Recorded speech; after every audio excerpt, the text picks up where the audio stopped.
Welcome to Something for the Turbo, the weekly podcast brought to you by Unfound, the global platform for the travel-loving cyclist.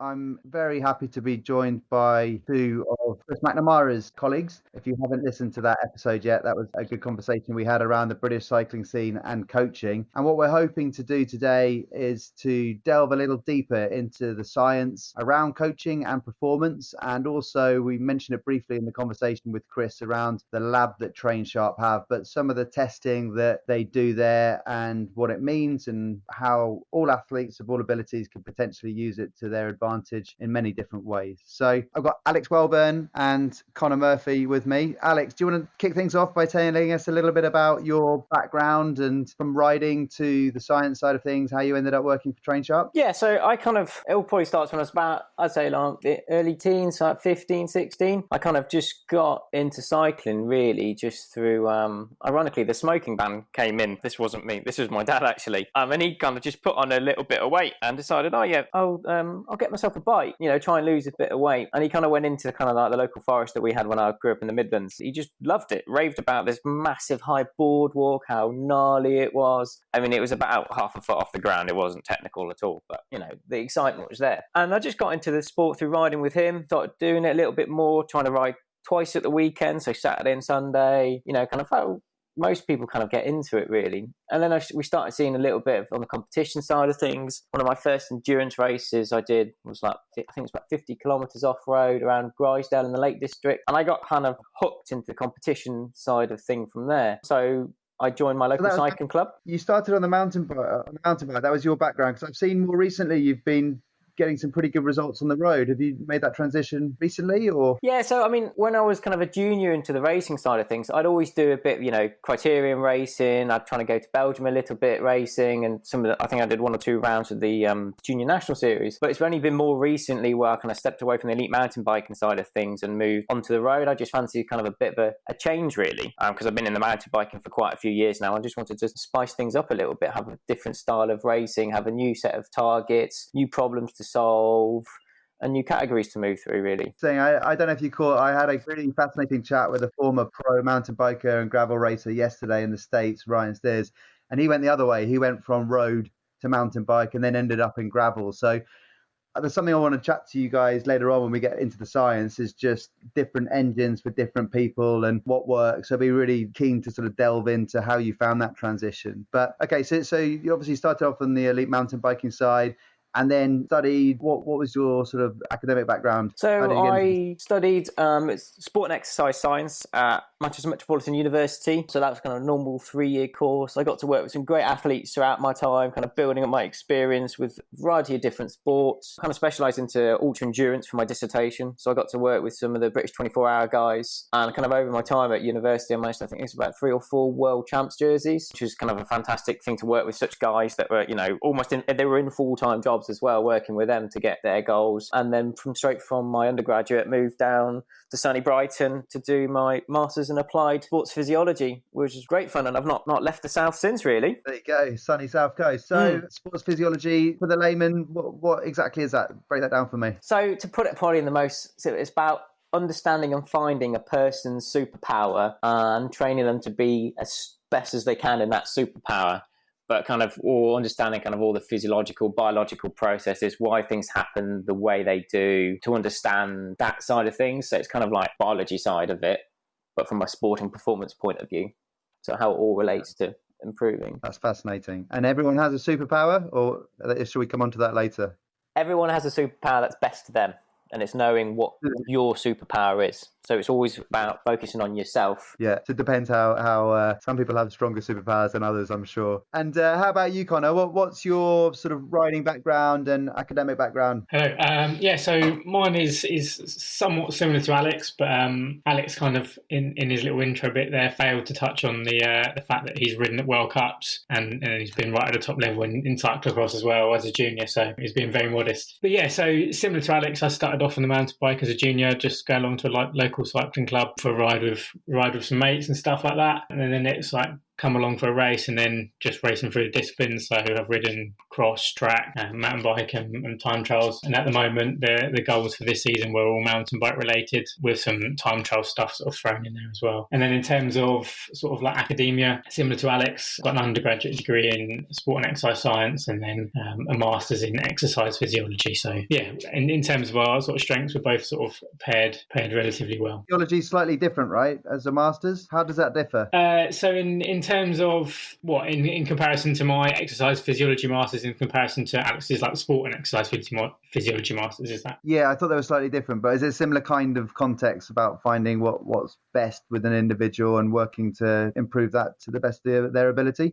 Yeah, that's right. But in sort of the differences between mine and Alex's was Alex's masters was a little bit more applied in terms of cycling, but mine was a little bit more theory based. When you do a sort of like masters or that kind of level of education, you kind of get taught what like your lecturer's strengths and weaknesses are. Well, strengths are, so they kind of take you down the bits of education where their most expertise is. And apologies for the very basic questions. I'm coming from a very low starting point, but it's good to know. So obviously both complement each other very well, both come through cycling as juniors. I'm sure that the clients that you have are a huge array all the way up to World Tour that we know of abilities, but it'd be really fascinating to go into the lab and what you're doing in the lab, the types of tests, but also for the whole spectrum of athletes that might be listening. I know a lot of people come up through the junior rank, but also I'm sure that you all coach a lot of riders that really get into the sport later on, probably once they're past their physiological peak in their sort of early 30s. Is that correct? Yeah. So tell us about the lab. What are you doing in there and what can everyone find out about themselves and how does it all work? So everyone comes in for a performance assessment. We kind of tend to use the word assessment rather than test because when you hear that word test, you feel like you're being graded, but really just hear to find about what sort of rider, what sort of person you are. So it gives us a chance as well to meet the athlete. We get to see what they're like, what kind of gets them going on the bike. We learn more about their personality and how we can then tailor our recommendations from the testing to them as well. So it makes it much more of a specific journey. But we kind of have one core kind of set of testing that we'll do. So we'll do the meet and greet with the athlete, come in, we'll take some information, some background side of things, what they've done previously, roughly where they think their values are from their power meter if they've had one before, because often we do get riders that have just started training and haven't had a power meter. So it always gives us some baseline values. We'll come in and do the normal, we'll take body mass, we'll do height, we'll do some body fat percentages as well with the skin calipers. We'll then do two main core tests. So we'll do a lactate ramp test, we'll do a VO2 max ramp test, and then we'll do some sprints at the end. And that's kind of quick summary of the core set of testing that we'll do with the athlete as well. When we have some more juniors in, we will often take them out on the road as well and do a hill assessment. So we can actually see them out on the bike as well. So we kind of take the lab to the road really, which is a good way to see how they pace a climb, how they act on a climb, how they stand out the saddle. Because often riders may, when they get out the saddle, they'll hesitate for a second and move back. Or do we actually see them constantly driving forwards and attacking? So it gives us a full rounded picture of the athlete really. So you say that you start off, was it with the lactate threshold test? Yeah. Yeah. Sorry, assessment. Not test. Yeah, testing. What does that look like? Because one of the things I'm quite keen to get past is I think that there's probably an assumption that testing really is for elite riders or top performing riders. Whereas from speaking to Chris and yourselves offline, I think it's a useful tool just for people to find out a little bit more about themselves and their bodies and how they work. So quite keen to get over some of the elements that might be quite daunting about going in. Obviously, you've got the meet and greet, and then we do the general assessment. So talk us through exactly what the first test would be, the lactol threshold test. What happens? What does that look like? So the lactate step test is a graded exercise test. Typically, we'll start, for most riders, we'll start that around 130 watts, sorry. And then we're going to go up by 30 watts every 3-minute stage. Throughout that test, we're going to take blood lactate, and then we're going to watch that value increase as we go through, and then we're looking for specific markers in the blood. Typically it's going to be around 2 and 4 millimoles for the first lactate threshold, and then your second lactate threshold. And your second lactate threshold is more what people will more commonly know as like your FTP or your functional threshold power. And then we're trying to understand where you use different substrates or different types of carbohydrates and fats for fuel. So as you go through the intensity, you're going to need to start to utilize more carbohydrates as a fuel for that exercise. And the main reason for that is that it can produce energy faster to keep it nice and simple. And yeah, every athlete is different. They're all going to have different blood lactate values. They're all going to have different thresholds, but as you look between like your novice riders and your elite athletes, it's still important to understand where those values are, because you can start to look at where you're going to set their training zones and then use those as baseline values to start with, and then use those to track performance over time, and then sort of test the effectiveness of your training program, whether it is working, whether it's not working, all that sort of thing. Would that have any impact on people's diet as well, in terms of things work specifically for them? Could you get out from a test like that? Yeah, so I think the big one there is your sort of ultra endurance athletes tend to not produce, well, they don't not produce any lactate. They produce very little lactate. So you might keep pushing them through the test, but those values just might not creep up. They just don't have those like metabolic pathways to produce high amounts of lactate. You'll find with like your shorter events, like if you look on the track, like your pursuit type riders, they're going to be able to boost a lot of lactate because they need that energy. Pretty much all of the tests that we're doing in the lab are about energy. So ultimately what we're trying to do is predict endurance performance. The higher your lactate threshold, the more energy that you can produce as a percentage of your VO2 max, which we'll come on to in a second. But yeah, obviously every athlete is different. Some athletes, their blood lactate shoots right up really quickly, some it doesn't. You can sort of tell whether an athlete's fatigued or not, whether they've had high carbohydrates in their diet or whether they haven't. Obviously you need carbohydrate to produce lactate, and if you don't have that, then you can't produce it, so you can't produce that energy, and so on. So yeah, it is very individual, and there are a lot of factors that will come into play. Yeah, and I think, sorry, my question before was a little bit misleading. I think that's kind of what I meant. What I think I was trying to say was, are there different diets for different kinds of athletes given where their thresholds are, potentially given on what type of athlete there are? There probably are, right? I suppose someone who's an ultra endurance athlete may be able to eat quite differently compared to someone that's a more explosive crit racer. Yeah, so at the end of the day, food is fuel.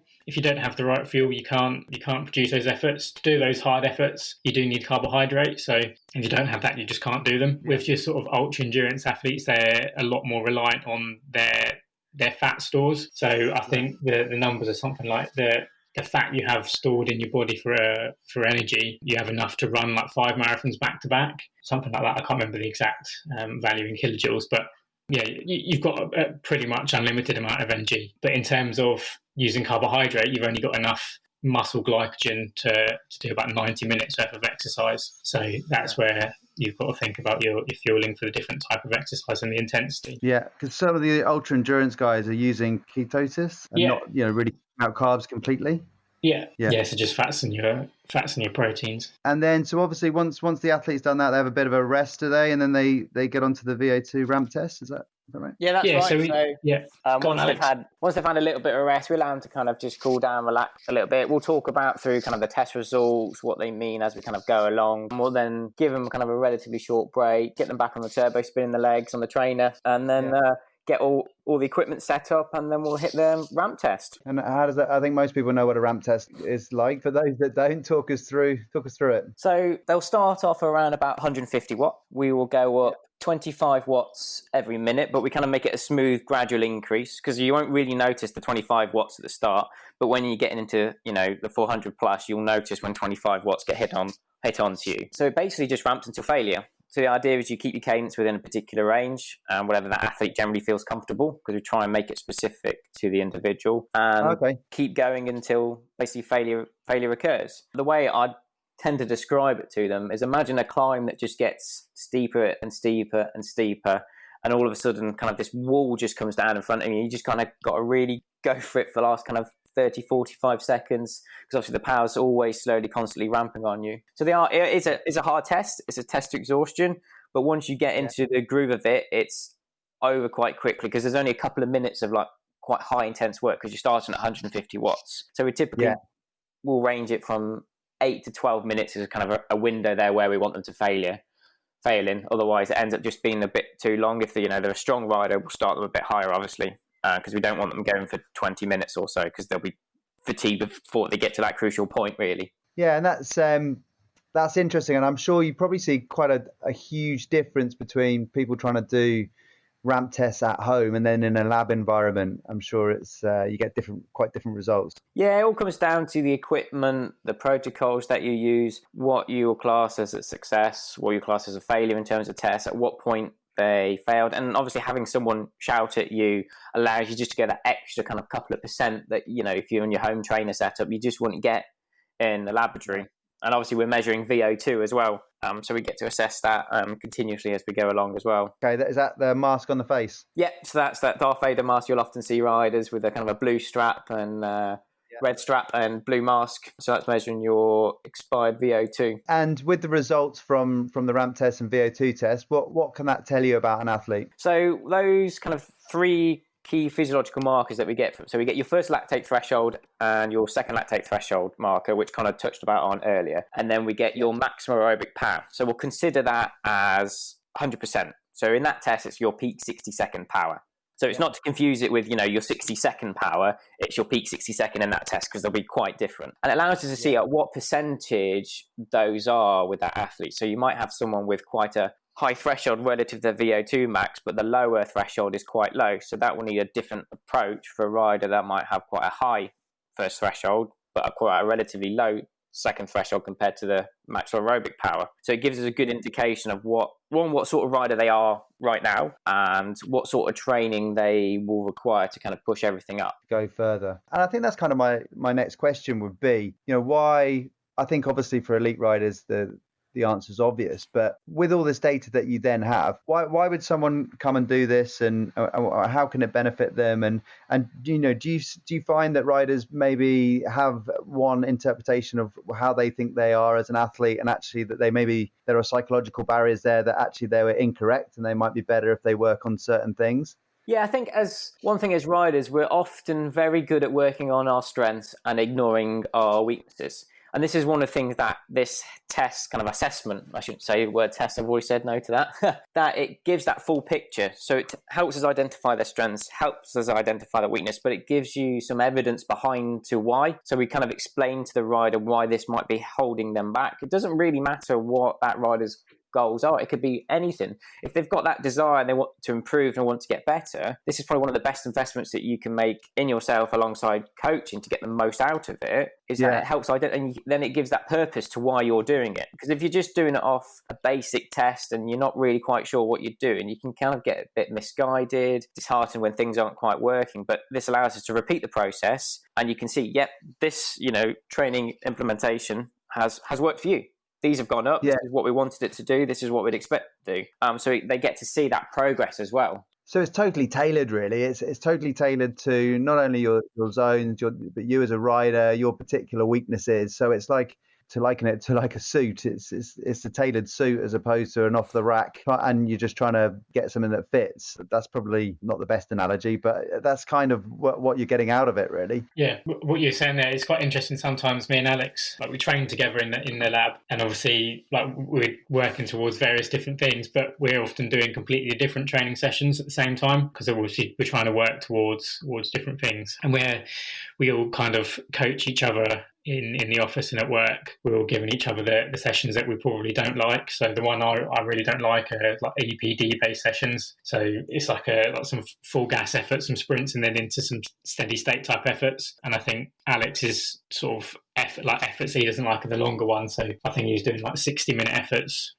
just before we all went into lockdown. So it's all tailored to each individual. Yeah, and it gives it context. It's one of the things I think me and Connor both got drilled into at university was context. So applying it to the specific needs of that individual, and this sort of assessment really it helps do that. Like you said, it's like tailor that suit. It builds that full picture, which means everything's kind of got a purpose. And because it's done with us present, it allows us to know that athlete as well.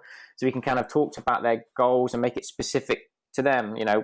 Where do we need to go? What do we need to do? And what can we do?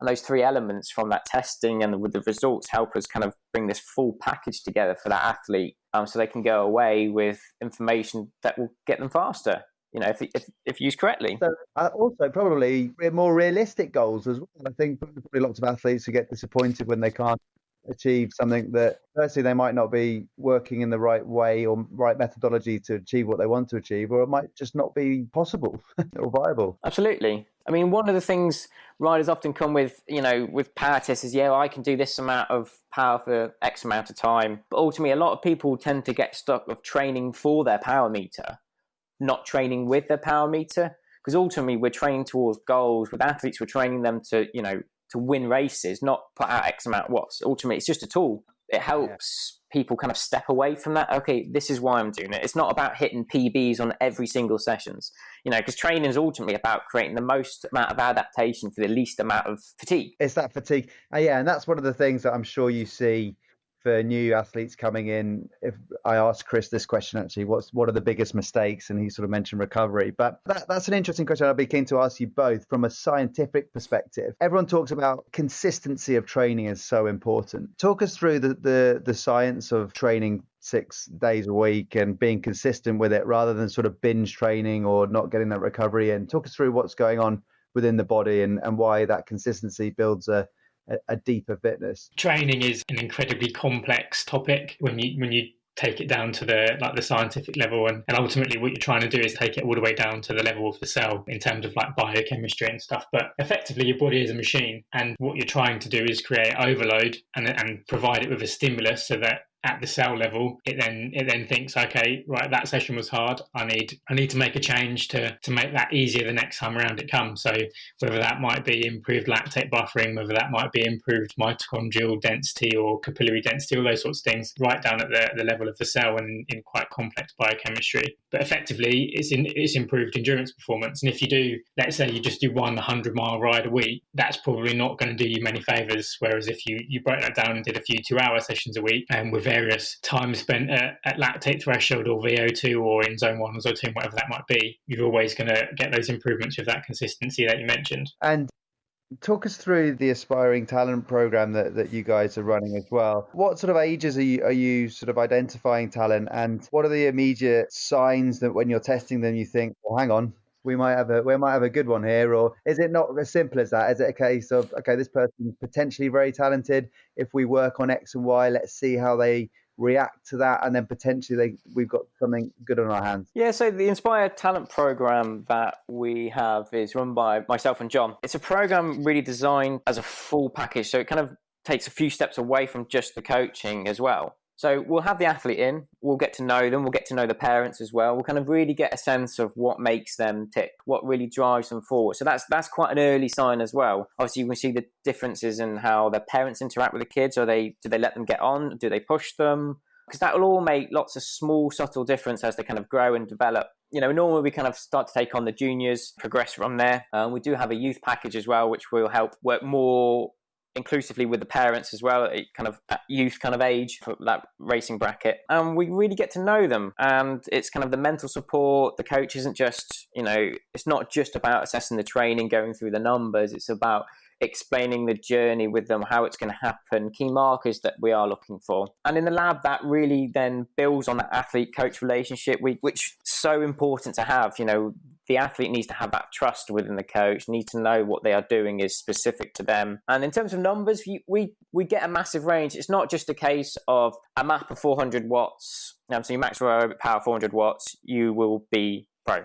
It's just not as simple as that, because talent is very unique. You're obviously going to need some good genetic factors, which always play. But a lot of it about is then also your determination as a rider. Are you one that's aggressive? Do you throw yourself into races? Do you take every opportunity that you have? We try and facilitate opportunities such as going to Belgium, networking with teams. So everyone is different, and that requires a different approach. So that's kind of what the Inspire Talent program is about. It's ultimately everything to get them to the journey of them achieving their dream, really. Yeah, it's a huge jigsaw puzzle, isn't it? And from a science perspective, that's just one piece of it. And you mentioned about the sort of upbringing and parents and motivation and type of individual they are. You add all these things together, you suddenly realise it's quite hard to identify, to pick the good ones, right? Because you just don't know. It might be late developers or so many different factors to factor in. Yeah, and as kind of they progress, or each, we'll try and get them in for testing kind of 2 to 3 times a year. So we'll monitor progress, see what they're responding to, and with the race results, we'll see kind of how the races are going with any particular markers that needs working on. This is then where the coaching side of it comes into really quite deeply, whereas we engage in a lot of feedback.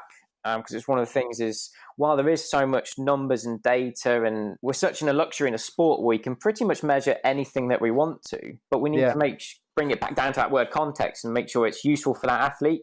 And actually, is it going to help us make them go faster ultimately? And if they feeling that towards the end of the race they're not feeling that they can go with the moves, we'll start to go into the data a bit more and then try and devise kind of an implementation for the training program to help combat that, and then wait for the response over the next couple of weeks in terms of their feedback. So it's always a continuously evolving process. It's not like a plan and go. And this is where the real value of a coach comes in. You've got to be adaptable, moving with the times, changing sessions around based on their kind of response over a block, see how they're feeling, how they think it's going as well. So it's a continuously kind of engaging process, really. And if we look at riders at the peak of their performance, Mathieu van der Poel, in terms of the testing that you do or testing that one does and his diversity as an athlete, it'd be fascinating to hear from two scientists. How does he do it?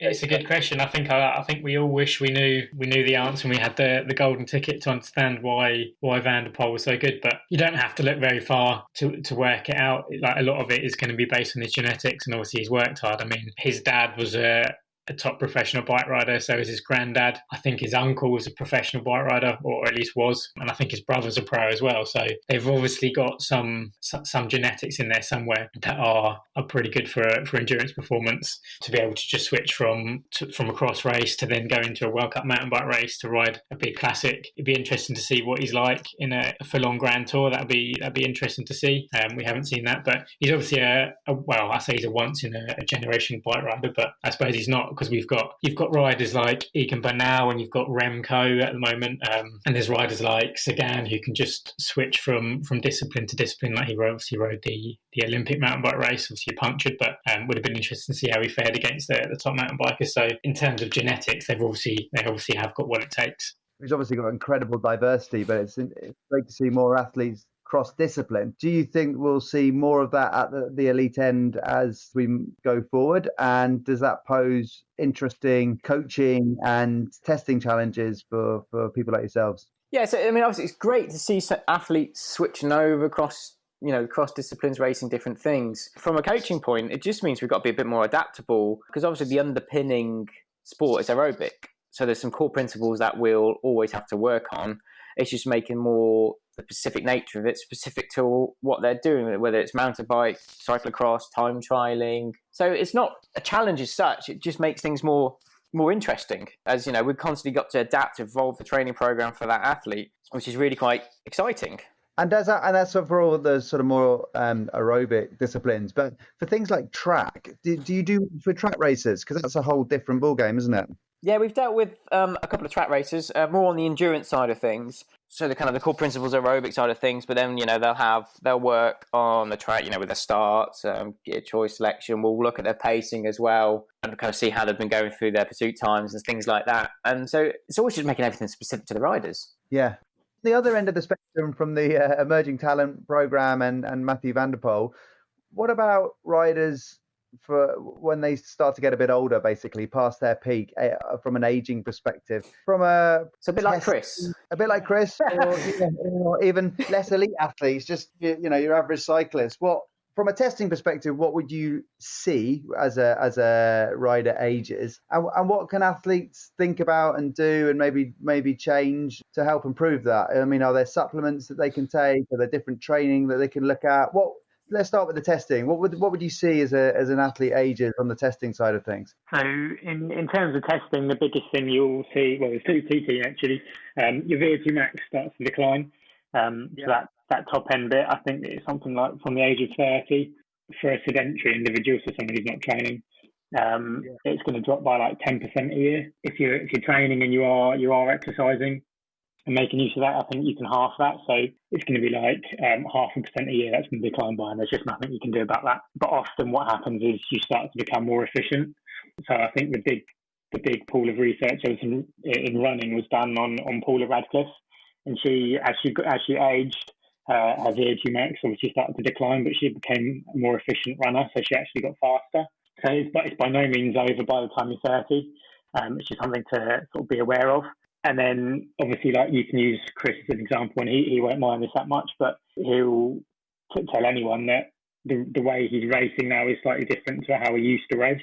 It's that short, sharp, punchy stuff that he doesn't have much of anymore. But in terms of going for like your longer efforts, he's starting to improve those. So it's just changing the way you're racing.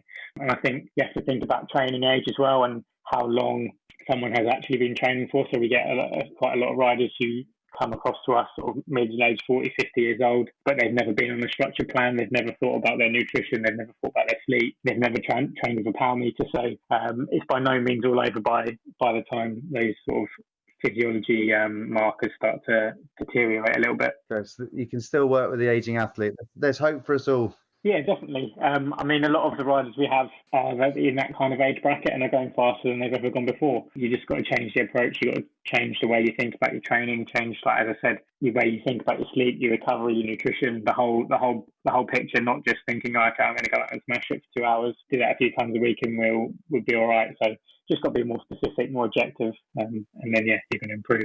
Yeah, and I wonder if that will change the disciplines as well. I mean, if we look at running as an example, you see a lot of middle distance or longer distance runners that will then, as they age, move to marathon. And I suppose it's a similar kind of concept. I wonder if we see more roadies as they hit their sort of late 30s, look at some of the longer gravel events like Dirty Kansas or sort of endurance mountain biking, or it'd be quite fun to see if we see more of that happening on a mainstream level. Yeah, definitely. And I think you will tend to get that more often as well, because there isn't as big a decline in the aerobic energy system as there is the anaerobic side of things as well.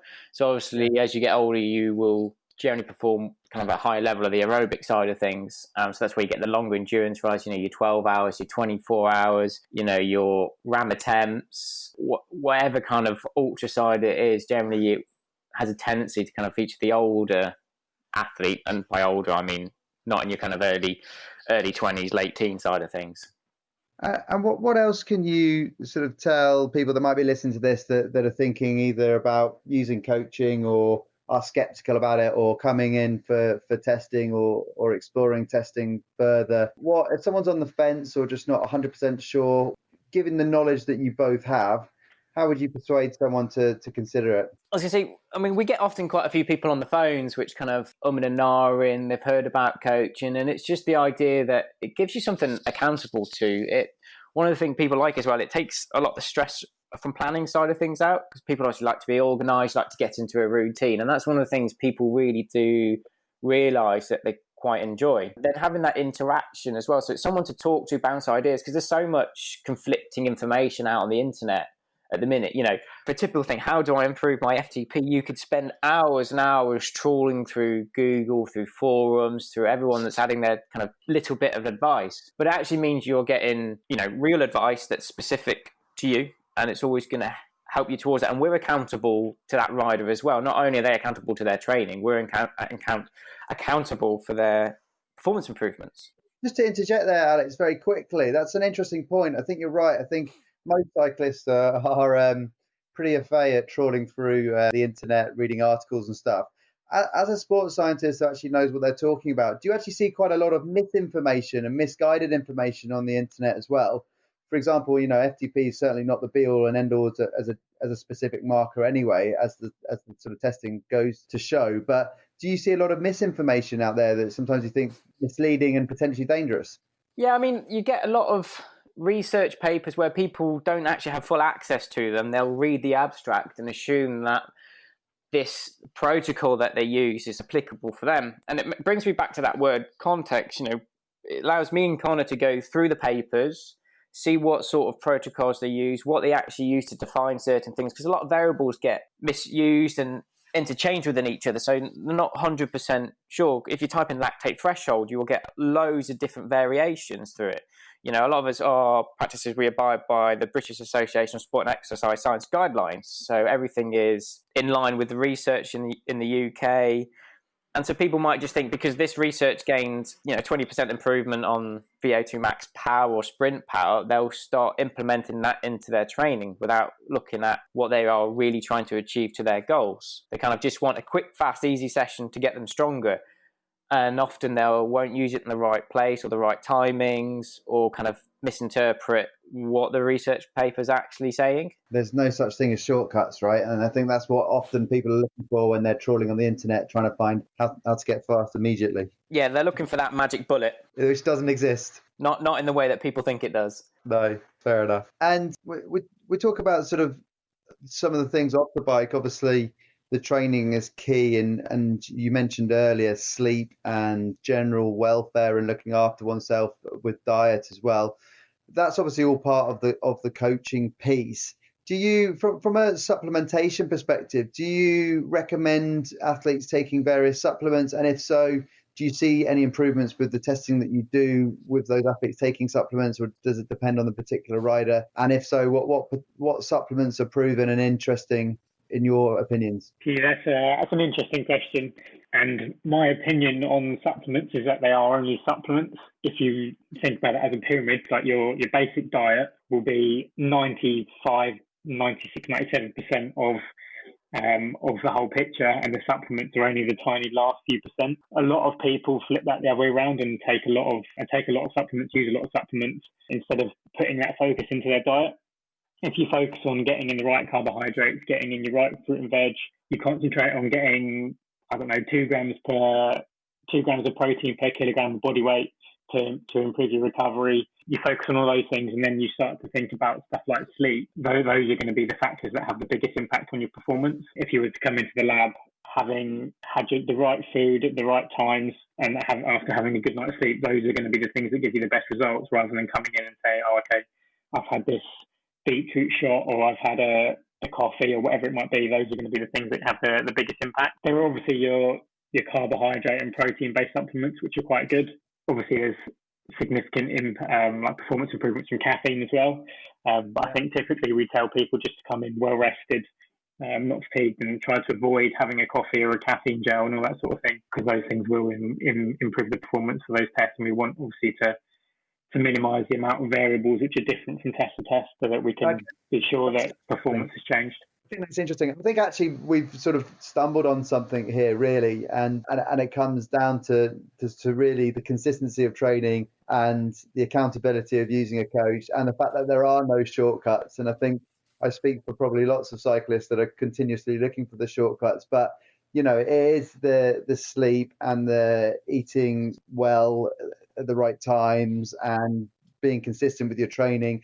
That's really where you see the gains, and all the other stuff is either marketing or it's the tiny little percentages really at the end of the day. Yeah, and a lot of people really, it's kind of where the marginal gains things come in, or people focus on the marginal gain side of things rather than the big consistent gains that they can have. It's like trying to take 1% of 10, or if you get the gains, it's then taking 1% of 100. Yes, it's all well and good talking about marginal gains at the elite level, because those guys have put the building blocks in place for many years. Then you can look at the icing on the top of the cake, but if you're just looking at icing with no cake underneath, it doesn't really make much sense. But I think everyone's guilty of doing it from time to time.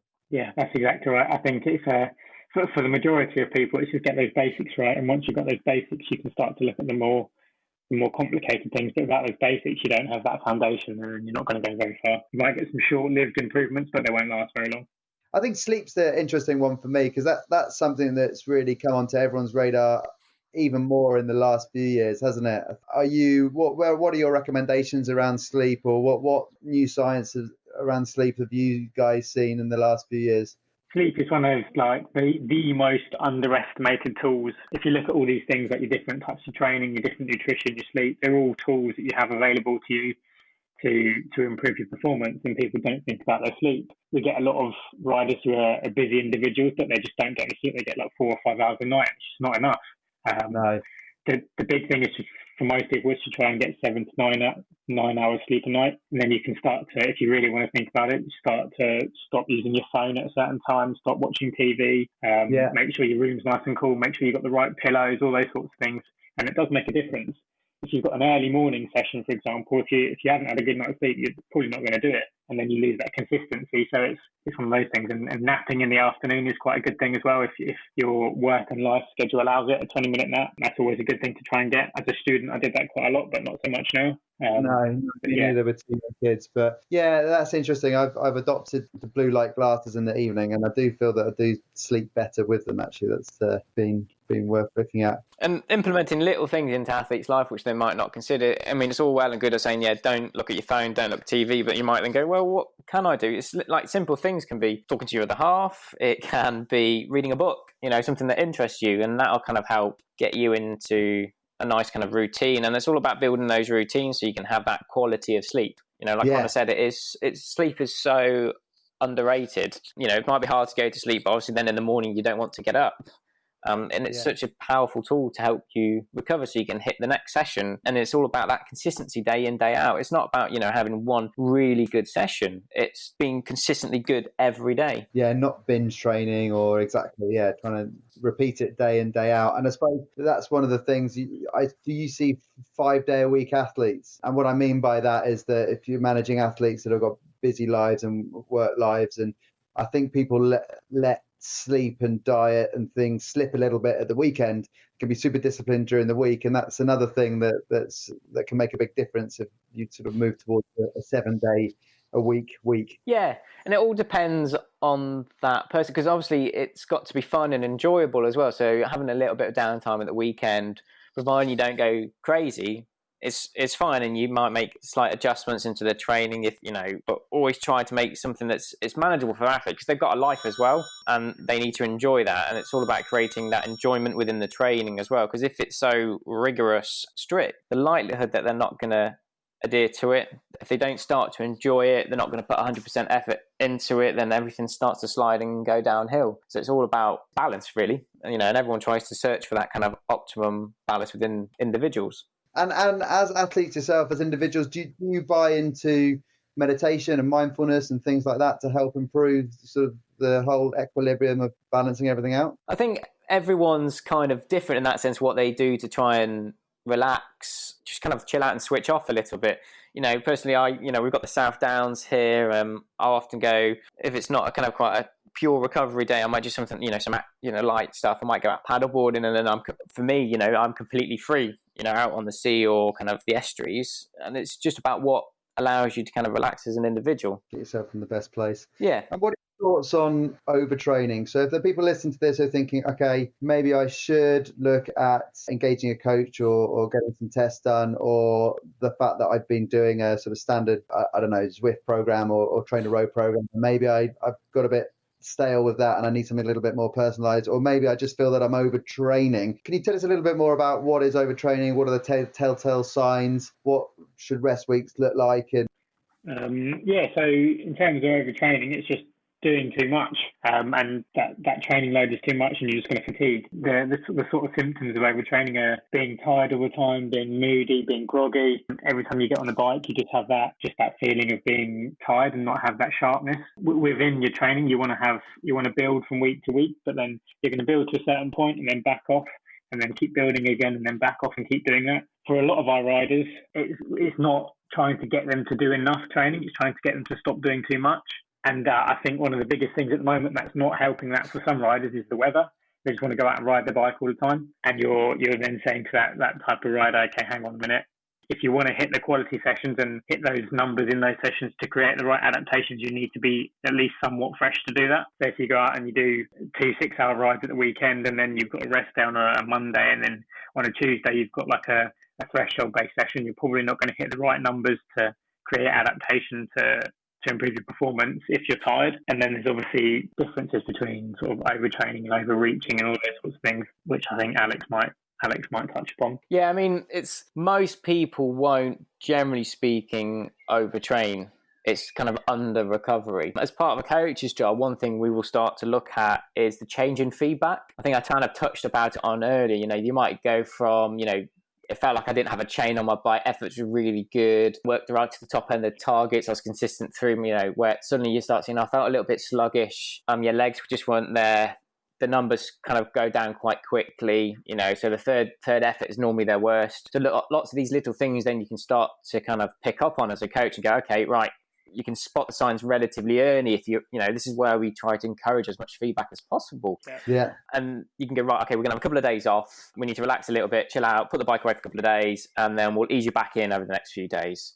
You start to overtrain, it starts to become more a medically related issue. And that's like months and months and months of it. So that might be, the person that just thinks they want to go hard all the time. So we don't tend to come across that too much. We might have come across people that are plateaued and they just need a bit of recovery. I kind of a different training approach. We'll often kind of get those sorts of riders as well.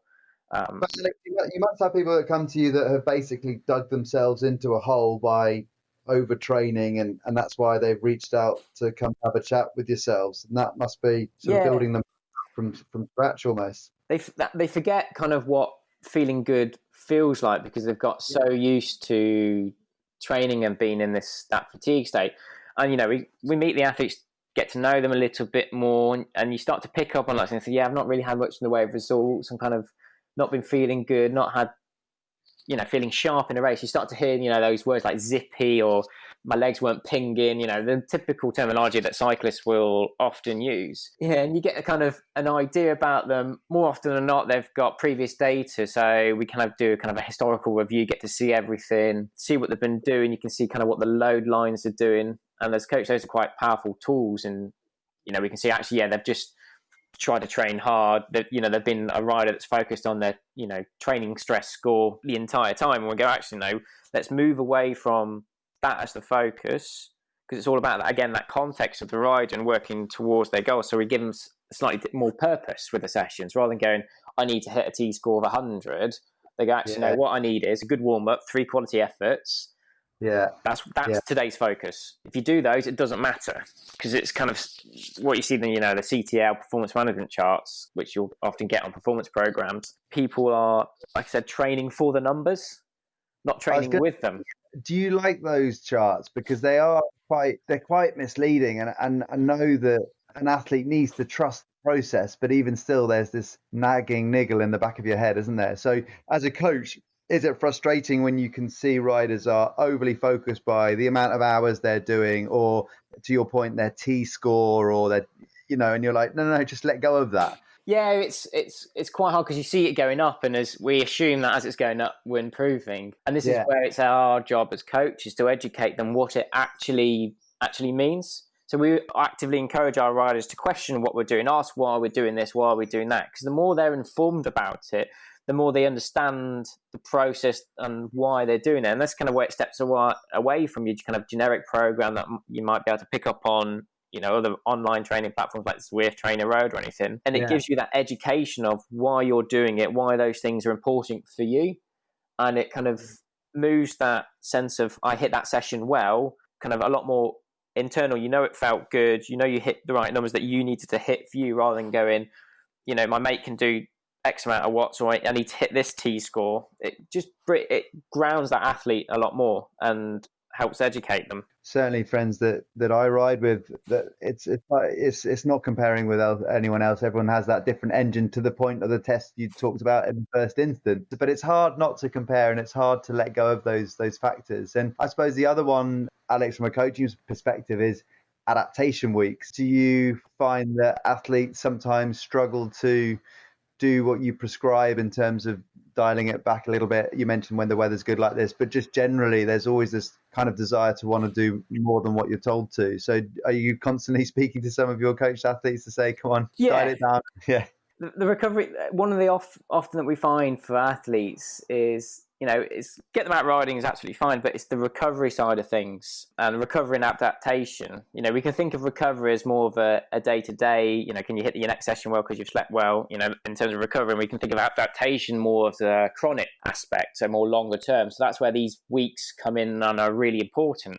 And again, it's that educating those athletes. This is why it's important. But I try and give mine goals within active recovery rides, because people will still have, they'll have a power target for, let's say, zone 1, and they'll try and still work well to the top of it. But we try and educate them in the sense, well, what are we trying to achieve here? It's just simply to spin the legs out. It can be a bit of a mental release as well, because you're so in tune with training constantly. You still need to kind of have a little bit of riding in there, but we don't want to create any more fatigue. So I often say, well, actually the challenge here is to keep it as easy as you can, but let's aim for the lowest average heart rate. So then it puts that focus back into that session. And once they've kind of got quite involved in the process, they've gone through a couple of training cycles, they actually look forward to those recovery weeks because they can see the benefit of them. And then it allows them in that final week, where the fatigue is quite high, go, actually, yeah, I can still push on mentally because I know I've got this week coming where I can chill out and relax. I'm not going to feel guilty for not being on the bike, because that's often a thing we feel. If we're not riding or pushing hard, we feel guilty as athletes. But as coaches, exactly. We go, no, it's okay. Yeah, exactly that. Trust the process, right? Trust in the process. And I just think it's because it feels that it almost sometimes, I think proper training, and for yourselves both being athletes and having the scientific background, it obviously probably seems quite logical to you. But for other athletes, maybe who are sort of slightly down the sort of level of performance, it sometimes feels counterproductive in terms of what you feel you should be doing, which is riding harder, riding more, doing more the whole time. So it's getting over that hurdle that actually you need to trust the process. It's not always about riding hard. It's about riding at the right zones in the right time. And I think wrapping this all round to the beginning, I think for riders that might be sort of Cat 3, Cat 4 even, they're coming in and doing the testing will help them trust that process a little bit more. Would you say that's right? Yeah, absolutely. Wouldn't you agree, Connor? Yeah, because you're always, the point of the testing is to understand where you are as an athlete at the moment in that sort of snapshot in time. So every time you're on the bike, you're on there trying to achieve something, whether that's a zone 1 ride or whether that's some zone 3 efforts or whatever. But you said then, like, it must be obvious to you both as athletes and scientists as such to know when you should be going hard and easy. But we do fall into that trap sometimes, and this is where even the coach does need a coach, and someone to tell them, okay, you should be backing off now. Like I said earlier, we train together sometimes, and sometimes we'll start the session and go, oh, do you know what, I'm not feeling good, or I can't hit the numbers or whatever, and then you go, actually, okay, you've had a hard few weeks, maybe you should have a week off or whatever. And sometimes it does take someone else to tell you that, even if you know what you should be doing, you should know when you should be doing it, you understand the whole process, but sometimes it just takes someone to take that decision out of your hands and to say, okay, right, you're going to have an easy week this week and then push on next week or whatever it might be. Yeah, and like Connor said, it's often easy to give advice to others, but when you're looking at inside yourself, so someone that's kind of thinking, well, I know what I need to do, I know about coaching, I know what sessions I need to do, actually they might not, and having someone to kind of tell them, actually, this is where we need to be going, this is what we need to be doing, can be the final thing to actually make them go, okay, yeah, maybe I do need coaching. And sometimes going, I will kind of, we'll talk all about our training, what we're doing and how we're feeling. So we're almost coaching each other from that respect. And it's great that me and Connor can bounce ideas from research papers. We have Chris with his, incredible experience of racing, and it gives that full package, because if we have a problem with an athlete, we have an issue that we need to sort in terms of, or we've got this idea, this athlete's, not quite hitting the numbers or they're going too much, we'll discuss as a team. It's one of the things we pride ourselves on Train Sharp, we all, amidst this lockdown, once we get back into the office, we all work together. Even me and Chris and Connor, we have daily meetings. We have about a 20-minute call every single morning to discuss how things are going, how athletes are going. So it's a collective team. Yeah, that's it's quite refreshing to hear that sometimes that you guys fall into the same traps as the rest of us. And I think we've been chatting for about an hour now, and ultimately I think the key things that for me that have come out of this is really that there are a lot of athletes that probably fall into those traps. Consistency is key, trusting the process is key, and really understanding the numbers and understanding yourself as an athlete and having the accountability with someone to do that can make a huge impact to your performance. I think that's kind of where we're at with it, really. I think there's benefit to all riders of all abilities to get to know themselves better, and it's interesting as well. Right? Yeah, it's great because we have such a variety of athletes with different kind of physiological markers, different goals, different ambitions, different areas that they train in, different locations in terms of, working with riders in different countries and what they can actually do and how they're live. So it's all like one big puzzle. And as our jobs as a coach is to kind of look at every kind of aspect that we can do and help it all fit together for that person to try and make it, stress-free, enjoyable, so you literally turn on your head unit, you see the session that's doing there, you upload it, you get your feedback from your coach, you talk about the block, you talk about what we've done, what we've achieved, what's gone well. And it all gives that kind of eco cycle of training and ultimately you getting stronger, And, as you start to get into the process, and getting stronger, you believe in that plan. It's creating that trust. So it can work for any type of athlete, really. Tell us both, where are you? Obviously, you're missing a lot of racing this year, and I'm sorry, it's frustrating for most of us. But what are the ones that have slipped away this year? What were your racing ambitions this year, and how are you going to adapt your own program and plans for the winter? So I had a strong focus moving on to the road side of things. So I wanted to kind of get a couple of top 5 and ideally a couple of wins at National B level and some good top 20s at National A's. And then I had a plan to do the Marathon Mountain Bike Champs because they're back on mainland UK this year. And obviously with my swap going from short cross-country mountain biking to from an hour and a half to more like 3-4 hour road race, and I thought I'd be in a really good position for it. And obviously my old home classic race of Brighton Big Dog, which I've been second place for the last couple of years, a solo for 6 hours. I think Connor's got some really exciting goals as well. Yeah, so for me it was about getting my expert mountain bike license. My goals aren't quite as high level as Alex's, but yeah, it was all about getting my expert mountain bike license. I wanted to run a marathon as well. That was in there. A 19-minute 10 was the target. But I think looking forward, it would probably be more like aiming for the National Cross Champs, because that's down south local to us. So that'll be good fun to see how long I can hold out before I get lapped by someone like Pidcock. But yeah, all good fun. You're too modest, Connor. I spoke with this. Chris mentioned this last week, that I'm sure you've got many athletes who are eyeing up cyclocross this year as they've lost their summer road season. Is that the case?